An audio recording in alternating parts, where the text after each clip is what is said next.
que eu chamei o entruido do burro porque é o nome máis común, pero tamén lle chamaban do cabalo e de, bueno, de moitas maneiras. Tiña ese nome, xa? Sí, eles chamaban o burro, sacar o burro do entruido, sí. Entón, resulta que o burro é un personaxe que é moi habitual nos entruidos desta zona toda, desta parte da provincia. En moitos sitios tiran borralla, tiran fariña. O noso burro é un pouco diferente. Bueno, cando me refiro ao noso, quero dicir que é o entruido que se facía pois en Castriz, na miña parroquia, San Salvador, en Grixó de Esternande, e non sei se chegaba hasta Santa Sabiña, intuyo que sí, en Bazar e tamén en algunhas aldeas do sur de Coristanco, como pode ser Rial ou como pode ser Couso, bueno, en San Miguel de Couso e por ali.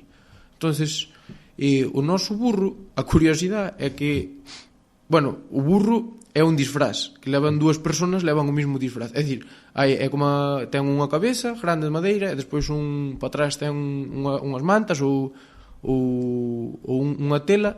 Entonces, dentro dese disfraz van dúas personas. Un leva a cabeza e outro leva o cu. O burro é dunha vella. A vella habitualmente era un home disfrazado de vella, pero tamén podía ser unha muller, que é a dona do burro. Entonces vai a cada porta da casa e morre. O burro morre na porta da casa. E a vella empeza a berrar e a laiarse e a lamentarse. Entón aparece a figura do cura. Que raro, non? Un cura. Sí, un cura, tamén, que raro. Sí, burros e curas, mi madre. Sí, é que eran os personajes dos que se quería facer a sátira do clero, evidentemente o burro que era unha figura importante, non? Entonces o cura recita unha letanía, un rosario, unha cousa así, que está en latín macarrónico, como eu digo, que é mesturando latín e gallego. Entonces, despois de recitar iso, o burro revive. Claro, diante da porta.